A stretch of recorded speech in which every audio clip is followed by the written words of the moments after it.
At my father's funeral, my wife whispered, "Let's go home early. I need you." I thought it was love. Later that night, she said she was taking a shower. But I accidentally AirPlayed her phone audio to the living room TV. I heard a man say, "He's probably too grief-stricken to notice us." I sat there, frozen, listening. I didn't say a word until the will was read. Then I made my move, and she realized everything was in my name. I'm Cody. I'm 38 years old. I live in Bend, Oregon, and I've been married to Amanda for 11 years. We don't have kids. We tried for a while, but it just never happened. Amanda said it was probably for the best, that she liked our freedom. That should have been a red flag, but I didn't think much of it then. I run a carpentry business I built with my dad. He taught me everything I know. He was old school. Woke up at 5 a.m. every day, made his own coffee strong enough to melt rust, and never missed a day of work unless someone was bleeding. He was more than just my dad. He was my best friend. The kind of man who'd give you his last dollar without telling you it was all he had. So when he got sick, I dropped everything. Took on fewer jobs, spent most of my time at the house helping him. Amanda wasn't thrilled. She said she supported it, but over time, I could tell it annoyed her. She'd sigh when I came home late, roll her eyes if I canceled dinner plans. She didn't say it out loud, but I knew she was growing resentful. Still, I never questioned her loyalty. I just thought she was tired. Thought maybe she missed having me around. That's what made it worse. Dad's death hit me hard. He fought for months, but the cancer won. The funeral was on a gray Thursday. Heavy rain, the kind that soaked through your jacket no matter how fast you walked. I barely noticed it. I felt numb, like I was sleepwalking. Amanda was by my side, wearing black like everyone else. She held my arm, squeezed it when people spoke to me. I thought she was being supportive. I thought maybe, just maybe, she cared. The service was quiet. Small church on the east side of town. A few friends, some old co-workers, neighbors. The pastor gave a short speech. Talked about Dad's kindness, his quiet strength. I couldn't speak. I wanted to, but my throat was tight the whole time. Halfway through the last song, Amanda leaned in and whispered, "Let's go home early. I need you." I remember feeling this little flicker of warmth. Like, maybe she wanted to connect again. Maybe we'd turn a corner.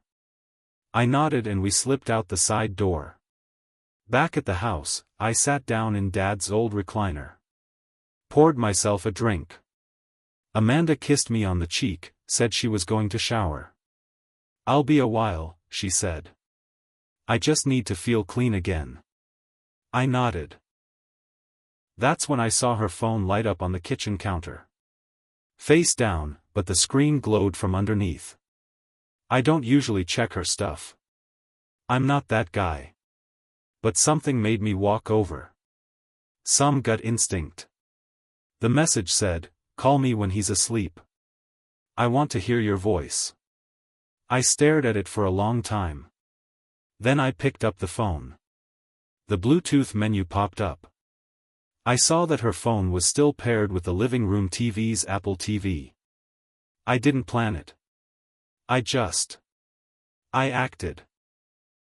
I turned on the TV, lowered the volume, and connected it to her phone. Then I sat down and listened. She was in the bathroom. The shower was running. I heard the dial tone. Then a man's voice answered. "Hey, you okay?" Amanda's voice came through soft but clear. "He's too grief-stricken to notice anything." The man laughed. "Poor guy. This is the perfect time." "I know. I told you.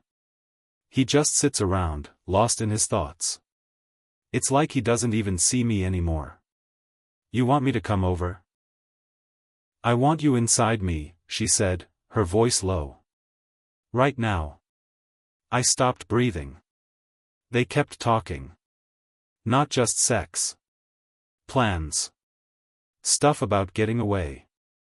About selling things. Joking about how clueless I was. I sat there for 10 full minutes, frozen. When she came out of the shower, she smiled at me like nothing had happened. She had a towel around her head. I love you, she said. Let's go to bed. I said nothing. Just followed her upstairs. Laid beside her. Didn't sleep a second.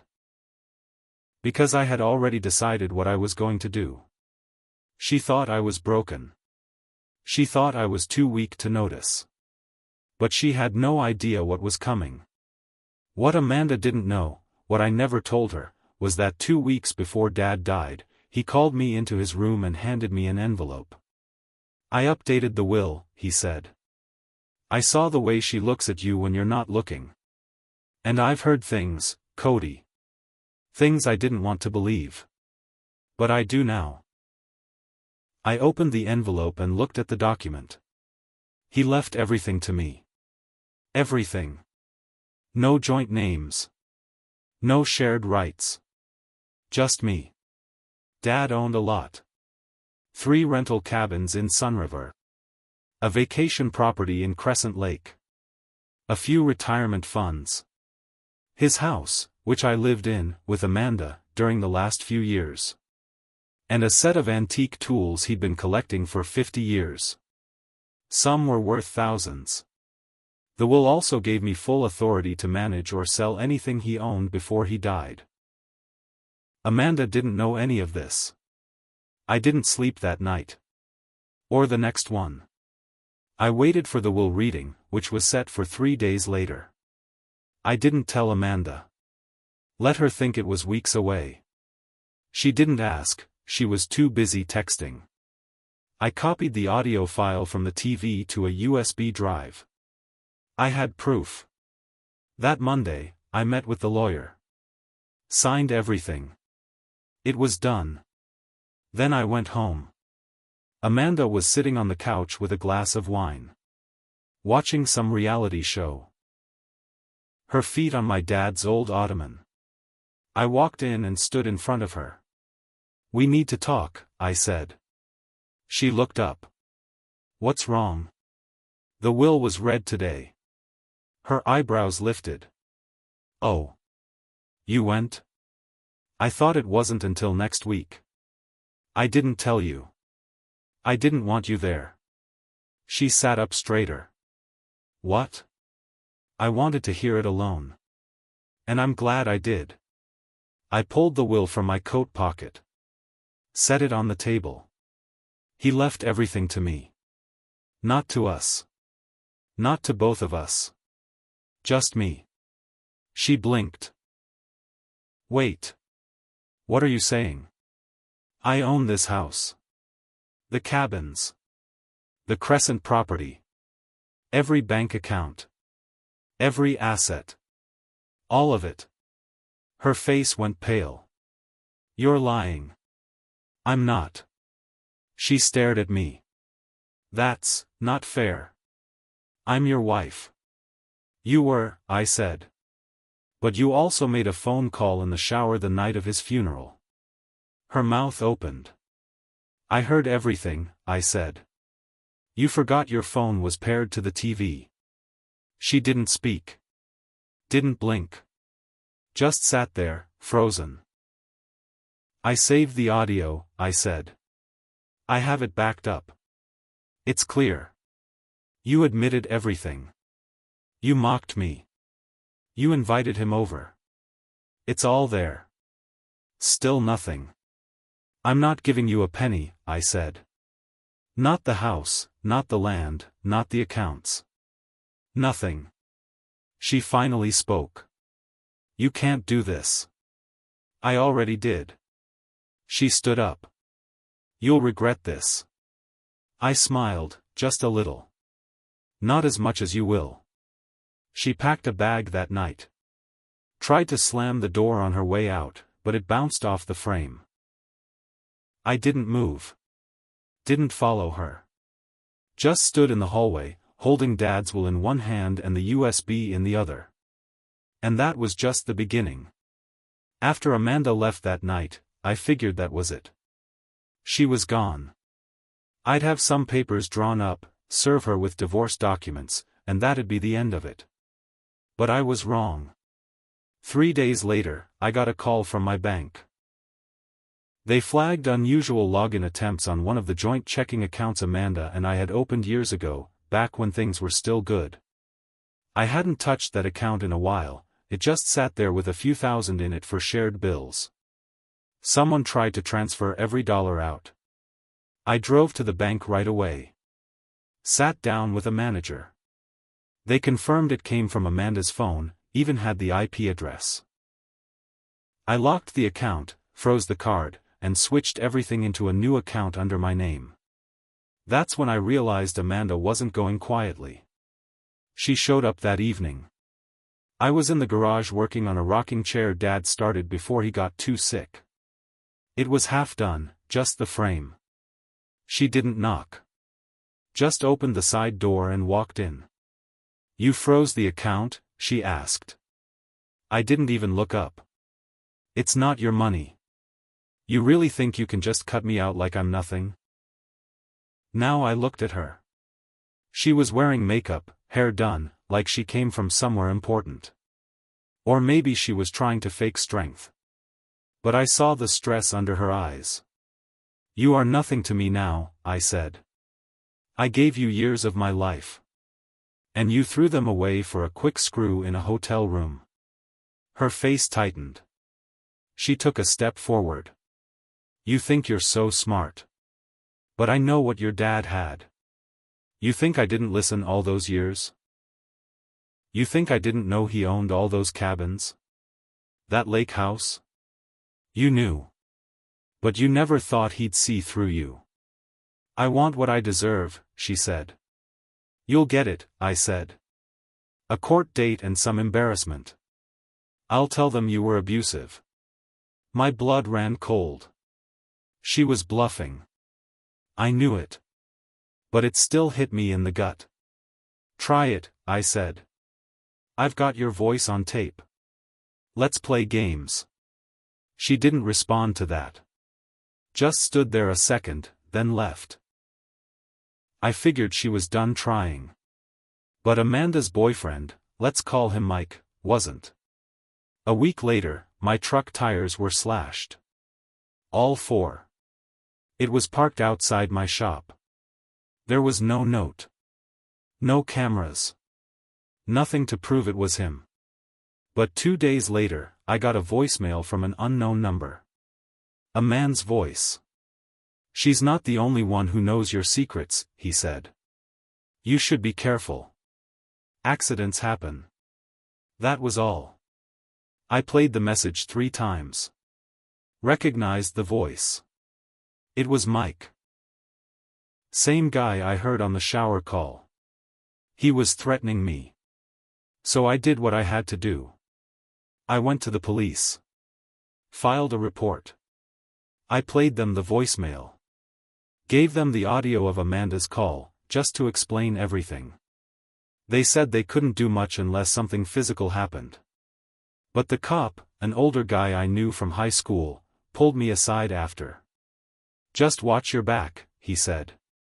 "And don't be afraid to document everything. If he shows up here, call us." So I installed cameras. All around the house, the shop, even the cabins. Then I made my next move. I listed the cabins for sale. All 3 of them. They were beautiful places, but they held too many memories. Amanda had helped decorate them once. I didn't want any trace of her left. I got offers within a week. And Amanda must have found out, because the day before the sale closed, she filed for a restraining order. Against me. She claimed I was stalking her. Said I followed her car. Showed up at her work. None of it was true. I hadn't seen her since the day she stormed into the garage. But that didn't matter. I had to go to court to fight it. Spent hours gathering texts, emails, anything that proved she was lying. When the hearing came, she showed up with Mike. He sat in the back, arms crossed, wearing sunglasses indoors like some punk from a bad movie. Amanda cried on the stand. Told the judge I'd been emotionally cruel for years. When my lawyer cross-examined her, we played the audio of her shower call. The courtroom went silent. The judge looked at her like she was gum on his shoe. Case dismissed. Outside the courthouse, Mike tried to come at me. Shoved me. Screamed in my face. Cops pulled him away before it got worse. I didn't say a word. Just walked to my truck and drove off. And now I'm here. Selling off what's left of the past. Keeping the house for now, but that might change too. Amanda thought she could break me while I was grieving. She didn't realize grief is like fire. It burns away the weak parts, and leaves only steel. 2 weeks after the court hearing, I thought things were finally cooling down. The cabins had sold. I transferred the funds into a new trust account, one Amanda had no access to. I changed all my passwords, got a P.O. box so she couldn't track my mail, and even added a deadbolt to the back door. I wasn't scared of her, but I was done being blindsided. Then my phone rang. Unknown number. I almost didn't pick up, but something told me to answer. Cody, it's Rob. From Crescent Lake, the voice said. Rob was the groundskeeper for my dad's lake property. Older guy. Lived in the caretaker's cottage. You got someone out here? He asked. No, I said. Why? There's a couple out here right now. Said you gave them permission to stay the weekend. They got a key. Look like city folks. She said her name was Amanda. I froze. She broke into the house? I asked. They didn't break anything. They used a key. But I never gave them access, and you didn't say nothing. Want me to call the cops? No, I said. Don't do anything yet. I jumped in my truck and made the 2-hour drive like a bat out of hell. When I got there, sure enough, Amanda and Mike were there, like they owned the place. Her car was parked in the gravel lot. His motorcycle was leaned against the railing, helmet tossed on the porch chair like it was a Motel 6. I didn't knock. I unlocked the door with my key and walked right in. Amanda was in the kitchen, barefoot, holding a wine glass. Mike was sitting at the dining table like he was king of the place. Get the hell out, I said. Mike stood up fast. You can't just come in here, man. I own this place, I said. I didn't give you permission. I never gave you a key. Amanda stole it. She looked smug. It was my house too for a while. You were never on the deed, I said. And you're trespassing. She shrugged. You going to call the cops and tell them your poor grieving widow is at the family cabin? I pulled out my phone. Rob's already on his way, I said. And the county sheriff's office knows about the divorce and the restraining order stunt. So yeah, go ahead and tell them you broke in. Mike stepped closer. Maybe you should leave before you get hurt. I looked at him dead in the eye. Try it. Please. That's when Amanda laughed, an ugly, bitter sound. You know what? Go ahead, call the cops. I hope they come. Then I'll tell them what really happened. That you hit me. That you threatened me with a hammer. That's when I realized something, she wanted a scene. She wanted me to snap. So I walked out. Called Rob. Told him to wait for the sheriff before confronting them. Within an hour, they were both in handcuffs. Amanda screamed at the deputies, swore I was abusing her. But the cops didn't buy it. I showed them the deed, the court papers. They searched Amanda's bag. Found 2 more stolen keys. One for the shop. One for the house in Bend. She'd been planning this. Mike got charged with trespassing. Amanda was let go with a warning, but I filed a full no-contact order the next day. This time, with the police backing me up, it stuck. I changed the locks on everything. Again. And then, just when I thought that was the last of it, I got served. Amanda was suing me for palimony. Said she sacrificed her career for our marriage, helped maintain and grow my father's assets, and now wanted compensation, even though we were never in a business partnership and she wasn't even named in the will. But she had a new lawyer. A sharp one. Some flashy woman from Portland who made a name for herself dragging men through divorce court. And they were trying to argue that I'd emotionally manipulated Amanda into not asking for her fair share. They wanted a settlement. $500,000.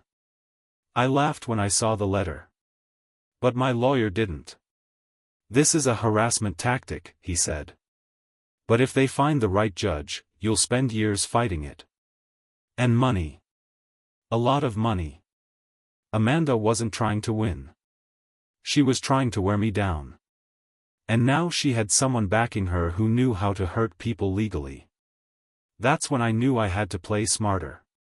This wasn't about revenge anymore. This was war. I didn't sleep that night. The lawsuit was a new kind of blow. It wasn't just betrayal anymore, it was a full-blown attack. Amanda and her lawyer weren't trying to prove anything real. They wanted to drag me through the mud, hoping I'd give up and settle just to get some peace. But they underestimated something. I'm not built to back down. The next morning, I went to my lawyer's office. He's not some big-name suit from the city. Just a quiet guy named Ed who's been doing wills, divorces, and land disputes around Deschutes County for 30 years. His office smells like coffee and old paper. But he's sharp, and he's loyal. They want a fight? I said. Then let's fight. He smiled. Thought you'd say that. We built a case. Collected bank records, emails, texts. Proved Amanda hadn't contributed $1 to any of my dad's properties. Got Rob to write a statement about the break-in. Even pulled old footage from one of the cabin's trail cams that showed Mike trying to kick the side door when he thought no one was home. But what really helped was a letter. From my dad. He'd written it months before he died. Sealed it, gave it to Ed with instructions to use it if anything ever came up involving Amanda. In it, he laid it all out, how he saw Amanda's behavior change, how she stopped helping around the house, how she'd leave for days and lie about where she'd been. He didn't name Mike, but he said he was sure she was cheating. He said, in his words, I'm leaving everything to my son alone because he's the one who stood by me, not the woman pretending. It was legal gold. We filed a response to the lawsuit and attached the letter. 2 weeks later, Amanda's lawyer withdrew from the case. Apparently, she didn't know the whole story. Once she saw the proof, the police reports, the court documents, and the recorded audio, she dropped Amanda like a bad habit. Amanda tried to hire another lawyer. Couldn't afford it. Then came the final twist. A friend of mine who works in insurance called me up. Hey, he said, did you know Amanda filed a renter's claim for jewelry that got stolen from the Crescent Lake cabin? Nope, I said. There was no jewelry. Well, he said, she claimed it was worth $8,000. Said it was sentimental family gold and accused someone from your dad's estate of stealing it. She had filed insurance fraud. I turned it over to the police. Gave them the time she was at the cabin, showed them she wasn't even supposed to be there. And just like that, Amanda got arrested. Insurance fraud, breaking and entering, and filing a false claim. They offered her a plea deal. Probation, a fine, and a permanent record. She took it. Mike left her soon after. Word is, his wife took him back, only to throw him out again when she found out about the cabin stunt. Last I heard, he was working nights at a tire shop outside Eugene. As for Amanda, she's living with her cousin. No job. No car. And no more chances. I never went to court again. I sold the lake house. Took the money and opened a small retreat center for grieving families, a place where people can come, rest, and heal. I named it after my dad. Cal's place. I don't date much. Not yet. I still get that tight feeling in my chest sometimes when I think about her, about how easily she said, he won't even notice. But I do notice now. Everything. And what I learned. Grief doesn't just break you. Sometimes it sharpens you into someone who won't be broken again. So no, Amanda didn't just lose the money, the house, or the man she thought she could fool forever. She lost everything. And I gained something I never thought I'd get back. My peace. The kind my dad would have been proud of.